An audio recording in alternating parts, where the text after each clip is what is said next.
Today, we're talking about storytelling. Because if you want your writing to leave a mark on your readers, you need to learn how to tell better stories. It's so important. Don't worry, I'm not saying you have to be the next George Orwell, okay? But if you want to keep your readers constantly coming back for more, you need to become a storyteller. In this video, I'm going to share 6 simple storytelling techniques that you can plug into your written content today. And once you learn these techniques, you will never look at content the same way ever again. I promise this is going to change the game for you with whatever you decide to write. Technique number 1 is what I call the ebb. I don't know if you've noticed, but all great stories ebb and flow, like the waves in the ocean. Imagine our main character in this made-up story is a turtle, trying to reach the shore. He's moving through the water, but he's constantly coming up against challenges. Sometimes the waves are behind him, pushing him closer to his goal of reaching the shore. Other times, they're smacking him in the face, just stopping him from moving whatsoever. This is what a good story does. It establishes context and introduces conflict. As the turtle gets closer and closer to land, the more conflicts he faces. In order for our turtle to reach the shore, he has to overcome enough conflicts to eventually get his happy ending. Not Thailand style. This ebb is how you keep your reader engaged. But this raises a question. Why are we so drawn towards conflict in stories? What is it about conflict that just makes stories so effective and impossible to ignore? The answer is actually very simple. Conflicts make us crave a resolution. Put yourself in your reader's shoes for a second. Imagine how they'd feel if you were telling a story about a mother who loses her child in a shopping center. How do you think they'd feel after you've created this conflict, but you suddenly stop the story and don't give them the resolution? Do you think they'd be cool not knowing if the mother found her child or not? Of course not.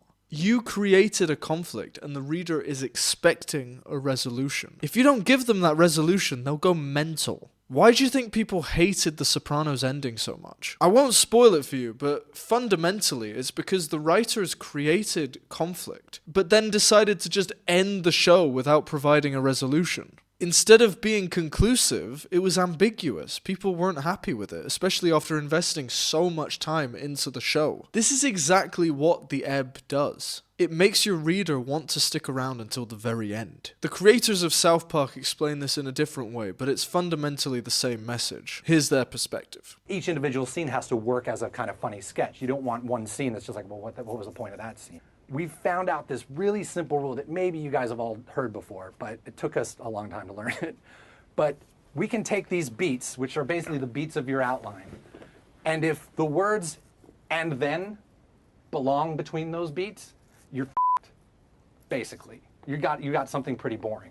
What should happen between every beat that you've written down is either the word "therefore" or "but."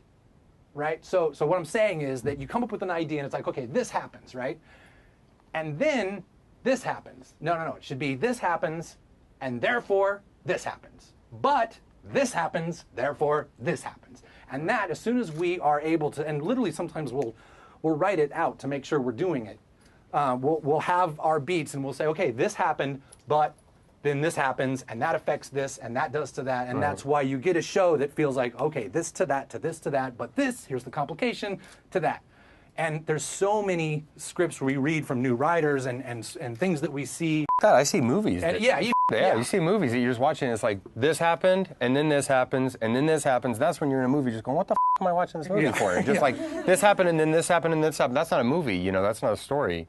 Like Trey said, it's those two, but, because, therefore, that gives you the causation between each beat, and that's a story. Do you see what they're describing there? A good story isn't just a series of events. It's a series of conflicts and resolutions. So to use South Park as an example, you could have an episode where Cartman wants to adopt a child, for example. But since Cartman is himself a child, he can't legally adopt one. Therefore, Cartman goes to his mum and tries to convince her to adopt a child for him. But when his mum goes to the local foster home to adopt a child, she ends up hooking up with someone who works there. Therefore, instead of Cartman getting his own child, He ends up with a stepdad instead. Now, I just made this example up, and I doubt they'd ever do a story like that. Either way, it illustrates how Matt Stone and Trey Parker approach the art of storytelling. Tip number 2 is what I call pacing. But instead of just telling you what I mean, I think it would be better if I just show you. Much like music needs rhythm,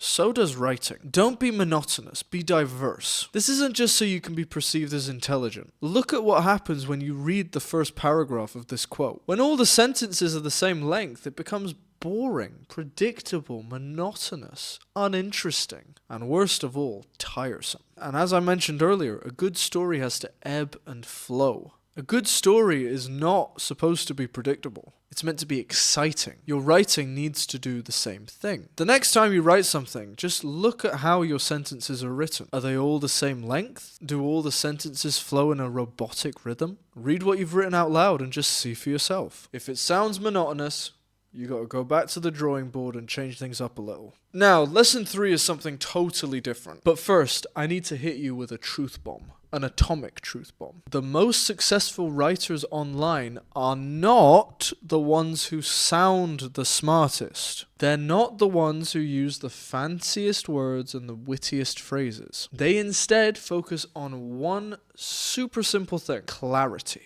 As a digital writer, you need to be clear, not clever. Why? Because your readers need to understand what you're saying. They can't do that if you only use language that would appear in a PhD paper. The way you do this is simple. You just write like you speak. Better yet, write like you're speaking to your best mate. It's not just world-class writers who do this. Every successful creator does this as well. Even Steve Jobs did it when he first launched the iPhone. When you watch Steve Jobs present the iPhone, it doesn't look like he's presenting to a room full of people, or the rest of the world for that matter. His presentation was so conversational and appeared so casual that it was almost like he was speaking directly to you. And no, this wasn't by accident. This was a very calculated decision, and it took Steve Jobs years, decades to master that art of communication because he knew how important it was. So, why do all the best creators do this? Why was it so important for Steve Jobs to present like that? Simple. By presenting in this way, they're able to break down the barriers that exist between them and the audience. This makes them more relatable because look, like no one can relate to Steve Jobs. Not really. Very few people in the world can relate to Steve Jobs. The way he can get his point across to a room full of strangers is by making himself seem approachable. It's by making himself speak in a very clear, casual, and easy to understand way. Because most people can't relate to someone like Steve Jobs. That's why he knew he had to present like this. Just imagine if Steve Jobs was launching the iPhone and he was this sleazy salesman just telling them that they need to buy. You know, he was hard closing them like some guy you'd find at a car dealership. Do you think the audience would be receptive to that? Do you think the audience would enjoy that? Of course not. It would be awful. It would be so cringe. What about if Steve Jobs was presenting to them in a really difficult to understand way, just using a lot of industry jargon and saying words that they just don't understand? Do you think they would have liked that? The same principle applies to the way you write. When in doubt, just write like you're chatting to your mate. Don't try to impress the person you're writing for. Don't try to appear smarter than you are. Just write like you're speaking to one person in a really easy to understand way. If you do that, you can't go wrong. Although this will take you a while to get used to, you'll get better at it the more you do it. For the next technique, I want you to turn your attention to short form content for a second. Have you ever scrolled onto a reel and watched it 2 to 3 times before realizing what happened? Don't worry, you're not stupid for getting trapped in those things. That happens to me quite a lot, and it's done very deliberately. How do they do it? By starting with the end in mind. And that's exactly what you should try to do in your writing. Because although hooks at the beginning are obviously important, I'm not saying you shouldn't focus on hooks. Definitely you should. What is the point of a hook? Like, really think about it. What is the point of the opening scene of the film? The point of a film is so you watch until the very end. So the end is extremely important. Think of a movie like The Dark Knight. Like, sure, the opening is amazing. The opening scene is one of the best scenes in a movie I think ever made. But the opening can't exist on its own. Imagine if the opening was the whole movie. It wouldn't be that good, right? It's good because it's a hook. It's a hook that makes you want to watch the rest of the movie. Its goal is to get you engaged so that you watch until the very end. By starting your story with the end in mind, you'll make sure that more people reach it. So, how do you do this? When thinking about your content, ask yourself these 3 questions before you start writing. 1. Where do you want to take your reader? 2. What lesson do you want to leave them with?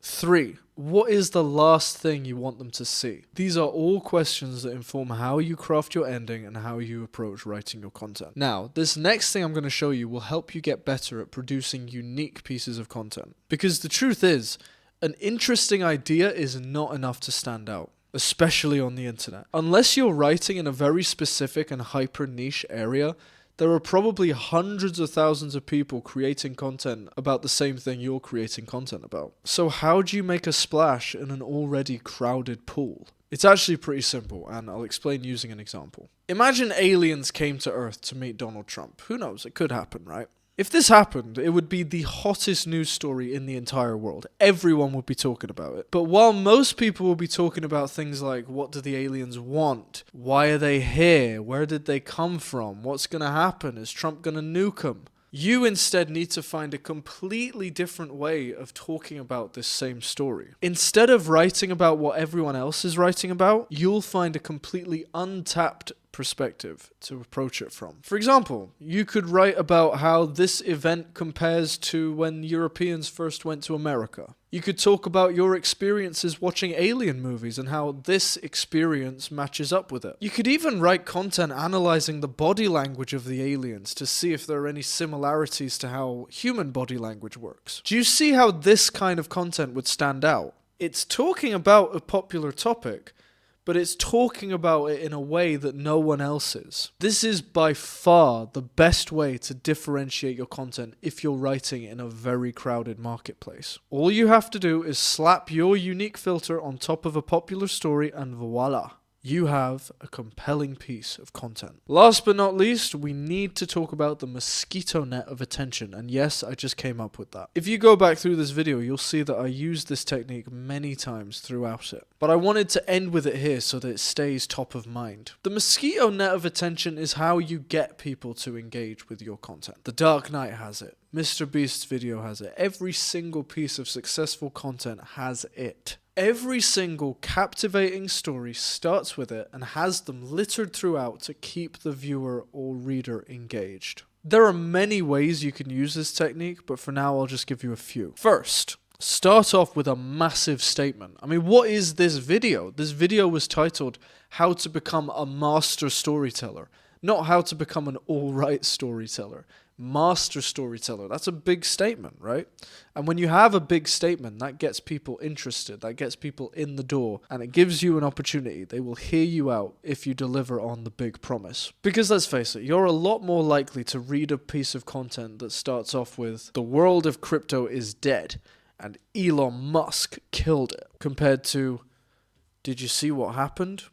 There's a night and day difference between these two headlines. Sure, the second one still has some curiosity, but nowhere near as much as the other one. When writing content, your fundamental goal is to get people to read your work, and you do that by getting their attention. From there, your goal is simply to have them read the next sentence, and again, and again, and again, until they reach the end of your post, and happy days. If you want to learn how to write like this, click the first link in the description and get my free magnetic writing guide. Now, although storytelling is one of the most important skills in the world, there is a problem. It's pointless knowing how to do it if you're a rubbish writer. To solve this problem, watch this next video where I'll show you one of the fastest ways to improve your writing.